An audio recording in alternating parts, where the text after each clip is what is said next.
Students, आज अपने इस नए वीडियो में मैं अंग्रेजी सीखने की पूरी कॉन्सेप्ट को एक्सप्लेन करूंगा। ये बात तो तय है कि हर उम्र, हर वर्ग के लोग अंग्रेजी सीखने के लिए बहुत ही उत्सुक है, ललायित हैं। और दो चीज़ें जो बिल्कुल स्पष्ट है आज के इस दौर में कि कई ऐसे इंस्टीट्यूट हैं, एजेंसियां हैं, ऐप हैं जिनसे कि स्टूडेंट्स इस बात के लिए दिग्भ्रमित हो जाते हैं कि सीखना जो है बहुत कम समय में आसानी से संभव है, और अंत में जब वो असफल हो जाते हैं तो उन्हें ऐसा लगता है कि शायद कोई और नया तरीका हो, और इसीलिए अंग्रेजी की धुआंधार मार्केटिंग हो रही है, बिजनेस हो रहा है। दूसरी बात कि स्टूडेंट्स ऐसा सोचते हैं कि हमें सिखाने वाला कुछ ऐसा कर देगा, जादू करेगा, गारंटीड होगा, जो हम सीख जाएंगे। तो मैं वीडियो के शुरू में ही कह देना चाहता हूँ कि आपने देखा होगा अंग्रेजी मीडियम स्कूलों में जब बच्चे बैठते हैं क्लासरूम में कई साल तक,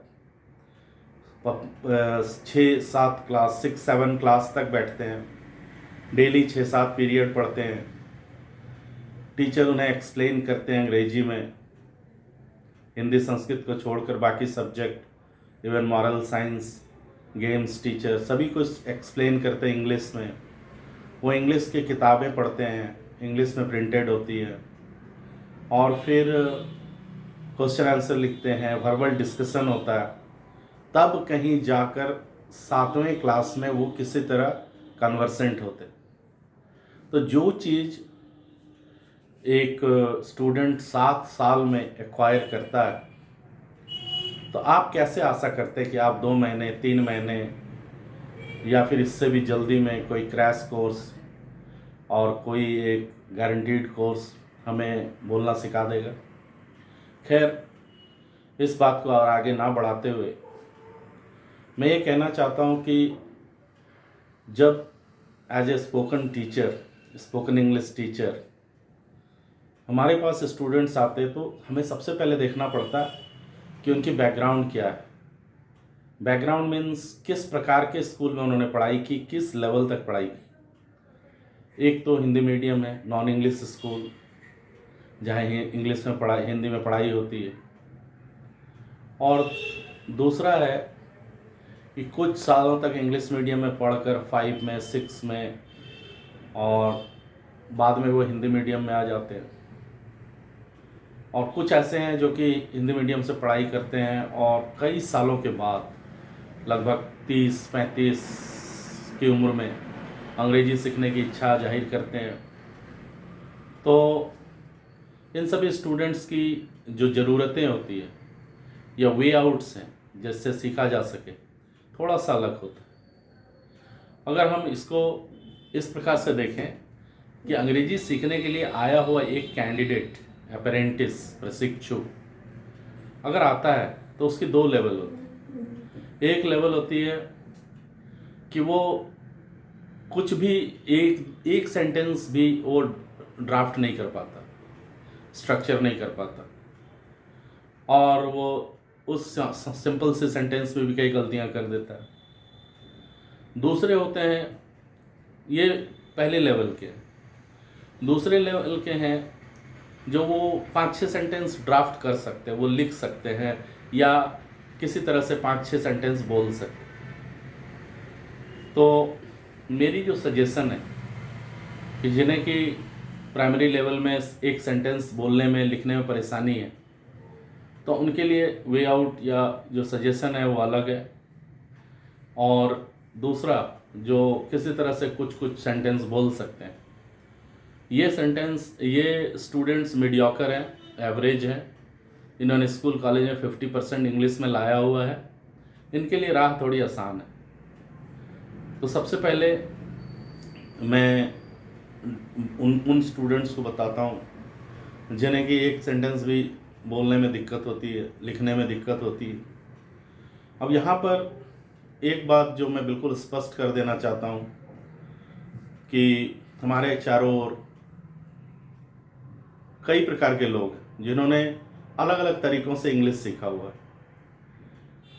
अब जैसे देखिए कि कोई इंग्लिश जानता नहीं था, विदेश चला गया, वहाँ 10 साल रह लिया, आसपास में अंग्रेजी बोली जा रही है परिवेश में, उसने अंग्रेजी किसी तरह पिकअप कर ली, तो वो एक स्टूडेंट को एक अलग ही सलाह देगा। जिसने एक इंग्लिश को विषय के रूप में पढ़ाया, भले ही वो हिंदी मीडियम का हो, वो भी थोड़े दिन बाद सीख लेगा, उसकी सलाह कुछ और होगी। जो इंग्लिश मीडियम में पढ़े हुए ट्रेनर हैं, उनकी सलाह कुछ और होगी। यहाँ मैं ये कहना चाहता हूँ कि ट्रांसलेशन को बहुत ही खराब समझते हैं। Translation will lead you nowhere, it is not fruitful, it is not logical. तो ट्रांसलेशन को नकार देते। कुछ लोग कहते हैं grammar is not at all needed, if you have to speak, if you have to be fluent, then practice is the only way out. यहाँ पर मैं बता दूँ कि हाँ कहने से ही हलंत नहीं हो जाता। तो मेरे कहने का मतलब है कि ट्रांसलेशन एलिमेंट्री लेवल में बहुत ही ज़रूरी है। आप सेंटेंस से रूबरू होते हैं, एक स्ट्रक्चर से रूबरू होते हैं, और आप ये धारणा ना पाल लें कि मैं बोलने के समय भी ट्रांसलेट करूँगा और तब बोलूँगा। ट्रांसलेशन एक सीमा के बाद आपको छोड़ देना है। ट्रांसलेशन सिर्फ सेंटेंसेस के स्ट्रक्चर से फैमिलियरिटी हमें बताएगा या हमें योग्य बनाएगा। और ये सलाह पूरी तरह से हिंदी मीडियम में पढ़े हुए लड़कों के लिए, बच्चों के लिए बहुत ही ज़रूरी है कि वो ट्रांसलेशन बनाए। ट्रांसलेशन से उन्हें सेंटेंसेस को लिखने की योग्यता आएगी। और सिर्फ ट्रांसलेशन नहीं, आप सेंटेंस के स्ट्रक्चर्स भी देखेंगे। मसलन प्रीपोजिशन को लेके एक सेंटेंस कैसे बनता, कंजंक्शन को लेकर कैसे बनता, जैसे नॉट ओनली बट ऑल्सो एक कंपाउंड कंजंक्शन है। तो he is not only a good singer but also a good trainer, also a good leader. He is not only a good cricketer but also a good communicator. तो इस प्रकार translation और sentence structure का पूरा ज्ञान होने से हम दूसरे वाले लेवल में पहुंचते हैं और हम कह सकते हैं कि हमारे पास कुछ सेंटेंसेस लिखने की, बोलने की योग्यता आ गई। अब यहीं पर हमारा नेक्स्ट लेवल से बिल्कुल फ्लुएंट होने का रास्ता खुलता है। सबसे पहले आप किसी भी लेवल को हों, लोअर लेवल या हायर लेवल, आप इतना जान लें कि ग्रामर को पूरी तरह पढ़ने की ज़रूरत नहीं। एक औसतन एक ग्रामर किताब में करीब 20-21 एक्सरसाइज टॉपिक्स होते हैं। लास्ट का टॉपिक होता है फ्रेज, वोकैबुलरी और प्रॉवर्ब वगैरह। तो आपको फंक्शनल ग्रामर के, फंक्शनल मतलब कि बोलने के समय ज़रूरत, फंक्शनल कार्यात्मक, जो हमें बोलने में सहायता प्रदान करे, इसको अप्लाइड ग्रामर भी बोलते हैं, एप्लीकेशन। तो फंक्शनल और अप्लाइड ग्रामर के जो टॉपिक्स हैं उसको पढ़ना बहुत ज़रूरी है। इसमें बहुत सारे लोग सोचते हैं कि ग्रामर पढ़ेंगे 2-3 साल तो ग्रामर पढ़ने में निकल जाएगा, ऐसी कोई बात नहीं। फंक्शनल ग्रामर में सिर्फ 2 टॉपिक टफ हैं, मतलब उसमें कई रूल्स रेगुलेशन हैं, और अगर आपने 2 टॉपिक्स कर लिया तो बाकी में फिर तो एक यूज़ लेना है उसका, एक वर्ड लेना है। वर्ड मतलब कि उस टॉपिक से वर्ड, जैसे एडवर्ब पढ़ रहे हैं तो एडवर्ब में फ्रिक्वेंटली, ऑफन ये वर्ड है, तो वो उसको कैसे सेंटेंस बनाया जा सकता है, फ्रिक्वेंटली से, ऑफन से। तो इस प्रकार फंक्शनल ग्रामर के 6-7-8 टॉपिक हैं, 8 टॉपिक है लगभग, जो स्पोकन के लिए बहुत ज़रूरी है। आप उन टॉपिक्स को थोड़ा पढ़ लें। उसमें रूल्स एंड रेगुलेशन सिर्फ नरेशन और टेंस में, थोड़ा बहुत वॉइस में। तो tense, voice and narration, tense, voice and narration, ये ब्रह्मा विष्णु महेश, इन पे पूरी इंग्लिश की रूल्स रेगुलेशन ग्रामर टिकी हुई। बाकी उसके बाद जितने भी चैप्टर है, चाहे वो प्रीपोजिशन हो, डिटरमाइनर हो, सब्जेक्ट वर्ब एग्रीमेंट हो, मोडाल्स हो, ये सभी कोई बहुत ज़्यादा जटिल नहीं, बहुत इजी है, केक वॉक, फन। तो आप सारे ग्रामर के टॉपिक्स को एक कठिनाई की दृष्टि से ना देखें। टेंस, वॉइस, नरेशन, इसमें जो रूल्स हैं उसको थोड़ा सीखना पड़ेगा। खास करके टेंस की कॉन्सेप्ट क्लियर होने से 50% प्रॉब्लम दूर हो जाती है। तो फंक्शनल ग्रामर के टॉपिक्स को के आधार पे सेंटेंस फॉर्मेशन हमें सीखना है, और नीचे वाले जो लेवल के हैं वो थोड़े बहुत ट्रांसलेशन से, सेंटेंस स्ट्रक्चर से अपने आप को रूबरू करेंगे। यहाँ ये दोनों काम करने के बाद ऐसा नहीं कि हम बहुत ही फ्लुएंट हो गए और हमने सारी बाधा पार कर ली। यहाँ पर हम ये कह सकते हैं कि फंक्शनल ग्रामर और ट्रांसलेशन से, स्ट्रक्चर से हमने जो है एक खास लेवल तक अपने आप को रूबरू किया और हमने प्राप्त किया, उस लेवल को एक्वायर किया, अचीव किया। इसके बाद जो दूसरी महत्वपूर्ण चीज़ है जो बिल्कुल पैरेलल चलेगी, ऐसा नहीं होना चाहिए कि हम ट्रांसलेशन बना लेंगे, फंक्शनल ग्रामर के टॉपिक्स पढ़ लेंगे, फिर उसके बाद किसी खास मुहूर्त में बोलेंगे। नहीं, आपकी जितनी योग्यता है, यदि आप जब समझते हैं कि दिस इज़ अ बुक ही मुझे आता है, तो उसको बोलिए बार बार, this is a book, this is not a book, I have a book. इस प्रकार से वो मुंह को खोलना है। स्पोकन मतलब कि आपको कुछ ना कुछ बोलते रहना, हर समय नहीं, अभ्यास के समय। जब आपने थोड़ी लेवल, दूसरी लेवल में आ गए, 5-6 सेंटेंसेस आते हैं, तो आप फिर बुक के ऊपर बोल सकते कि I have a book, I have bought this book, I got this book from library, I bought this book from the market, nearby market. It costs 50 rupees. This is book which deals grammar, and this is the kind of book which is very rarely available. तो आप उस समय एक book पर 5-6 line आ जाएगा। इसका मतलब ये नहीं है कि आप अब अंग्रेजी बोलना हो गया, मतलब कि ये दोनों चीज़ें आपको पहले पूरी अच्छे से कर लेनी है। साथ ही साथ जितना हो सके प्रैक्टिस करना है। प्रैक्टिस के लिए अपने ग्रुप के लोगों को खोजना है जो हमारे लेवल के हों, हमारी तरह प्रैक्टिस करने के इच्छुक हों, वो आपको संगति देंगे। इसके बाद संस्कृत में जैसा कहते हैं, स्नेह स्नेह, slowly and gradually you will do the practice, because theoretically you are fully acquainted with the sentence formation. आपने इतना अब अपने आप को कर लिया ये दोनों काम करके कि आपके मन में जो बातें आई ये आप अंग्रेजी में अभिव्यक्त कर सकते हैं। आपको किसी को कहना है कि एक गिलास पानी दीजिए, go and fetch a glass of water, I will buy U a book, तो मैं किताब खरीद दूंगा। After some time I will go to the market. Now we cannot go out as it is raining heavily. तो यहाँ तीसरे phase में एक बात बता दूं कि कन्वर्सेशनल इंग्लिश रिटन इंग्लिश नहीं है, ये थोड़ा सा फर्क है। कन्वर्सेशनल इंग्लिश को कोलक्चुअल इंग्लिश भी बोलते हैं। इसमें कोलक्चुअल इंग्लिश के बहुत सारे टर्म होते हैं। कोलक्चुअल मतलब बोल चाल का। आप अपनी मातृभाषा में भी देखें, आप जो कुछ बोलते हैं दैनिक जीवन में वो बिल्कुल शुद्ध हिंदी से अलग होता है थोड़ा। तो आप देखेंगे कि हमारे बोलने का तरीका बदल जाता है।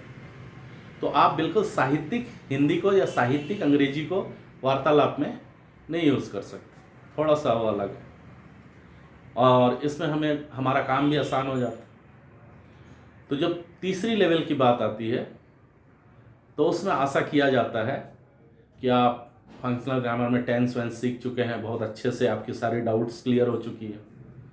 उसके बाद आप प्रैक्टिस करें, और शुरू से बहुत अच्छी अंग्रेजी जानने वाले के साथ प्रैक्टिस करना, फिर वो आप में एक इन्फीरियरिटी कॉम्प्लेक्स भी पैदा कर सकता है, और आपको ऐसा लग सकता है कि अब बड़ा मुश्किल है ऐसे विद्वान आदमी के साथ प्रैक्टिस करना।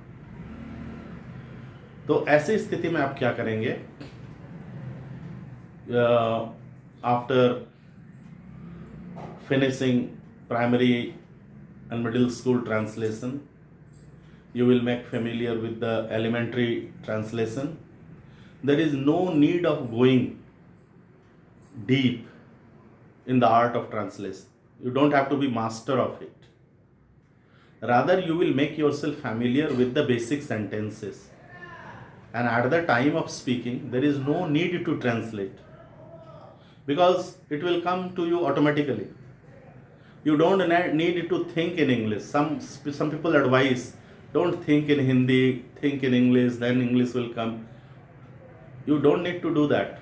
It all will happen automatically because you have to speak English. And if you think in Hindi, it is only because you are not capable. Once you make yourself capable, then automatically English will come out. So, translation, some basic sentences.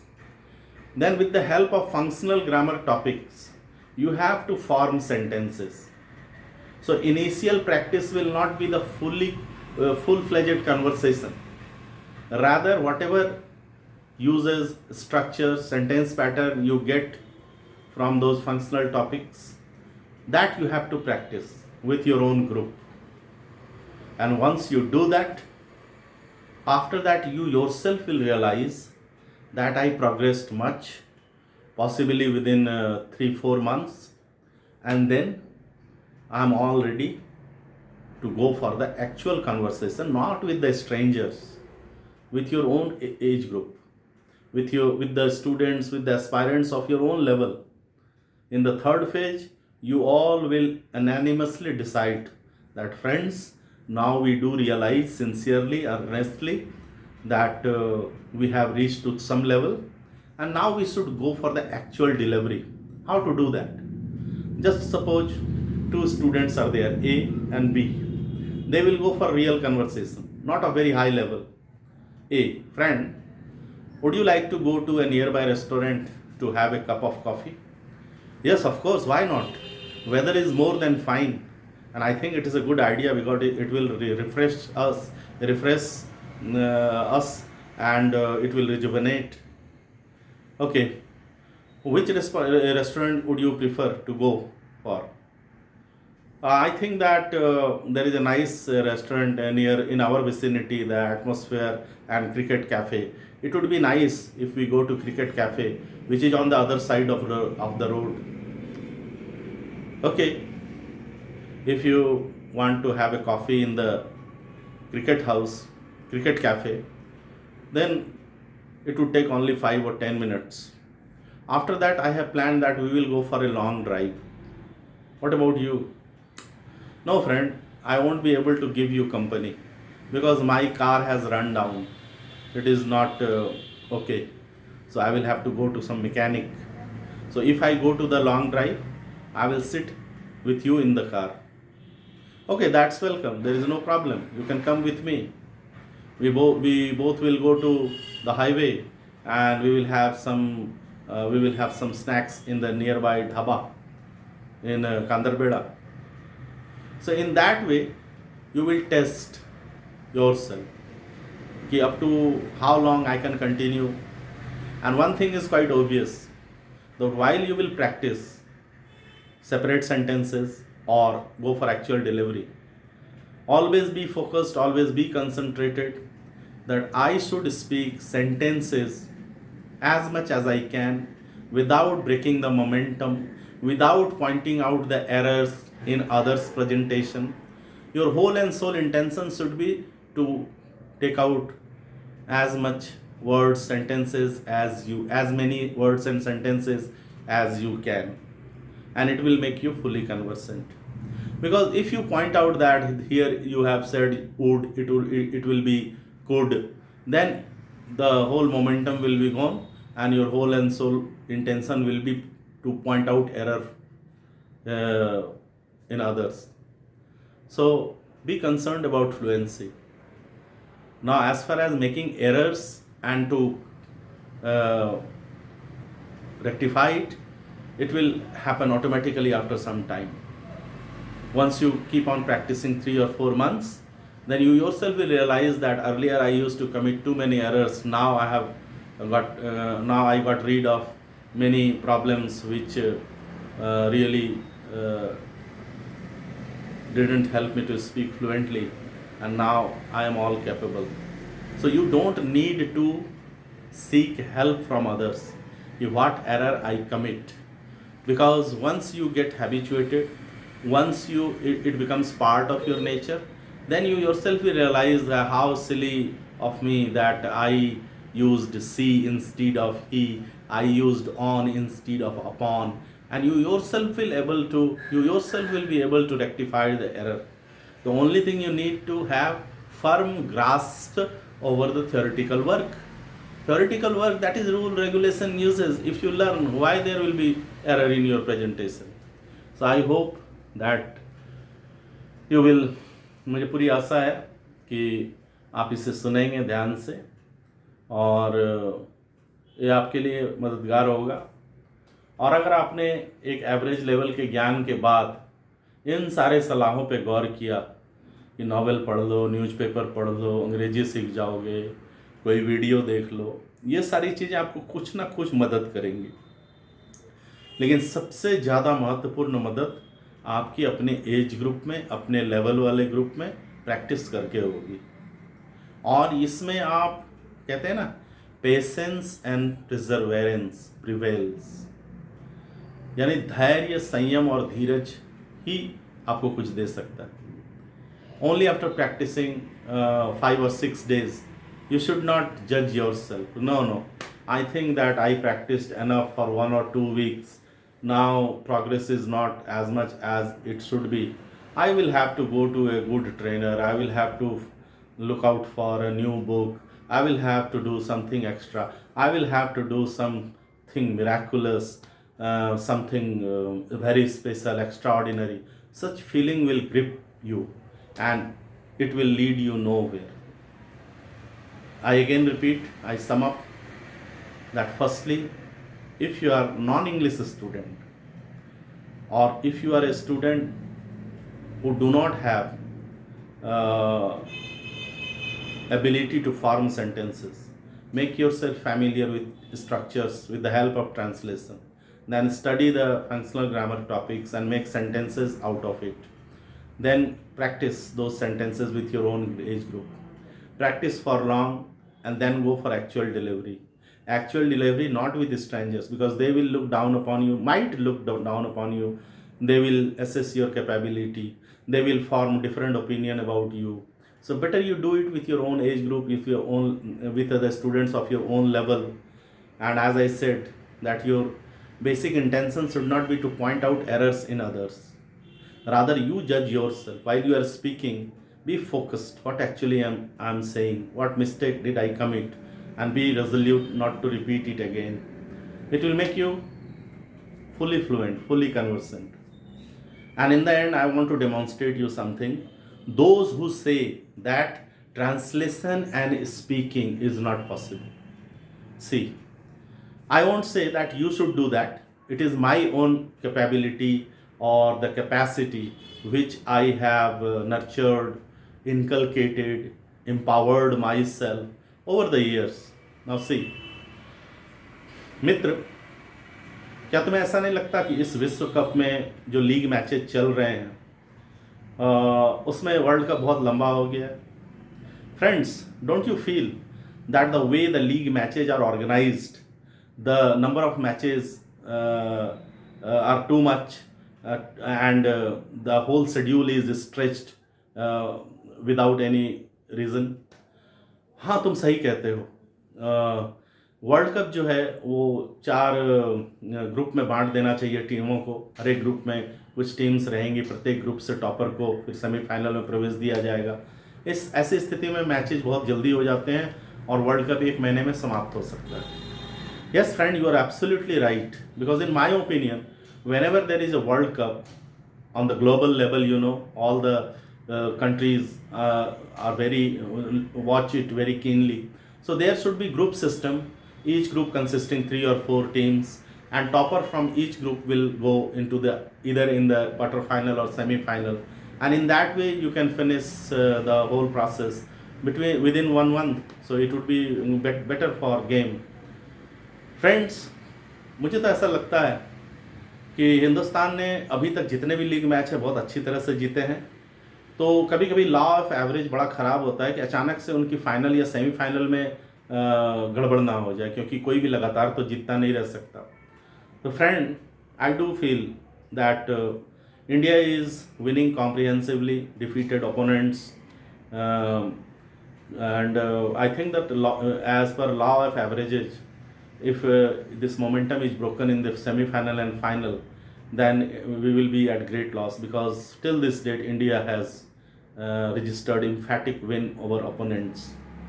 तो हाँ मित्र, तुम सही कहते हो, लेकिन अगर हम विश्व कप ना भी जीत पाए और हमने सेमीफाइनल तक अगर बिल्कुल किसी भी टीम से हारे नहीं, तो ये भी एक भारतीय क्रिकेट के लिए अच्छा होगा कि टीम ने बड़े कंसिस्टेंट प्रदर्शन किया। Yes, I friend, I do agree with you, but why don't you think that if India registers win in each and every league match, and thereafter if we lose in final and semi-final, it would be loss, but after all we can feel proud that our team registered win comprehensively, consistently, and it would be good for the sake of Indian cricket.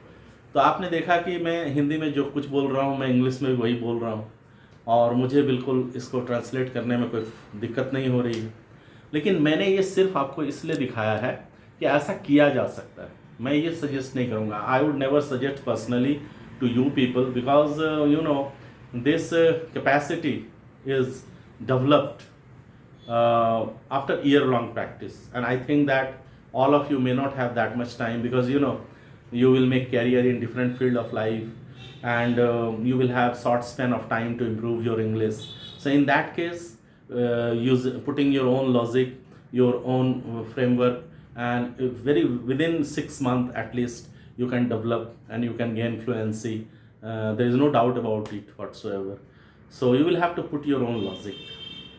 But unless and until you do the theoretical work, if you lack in ability to form the sentences, then you will have to do theoretical work and practice in the parallel way, simultaneously at the same time. Then it will be very, very beneficial for you. Now the video went up to 27 minutes, and I hope that whole and soul I have repeated same thing for many a times. So I should put an end to the video. Thank you for watching.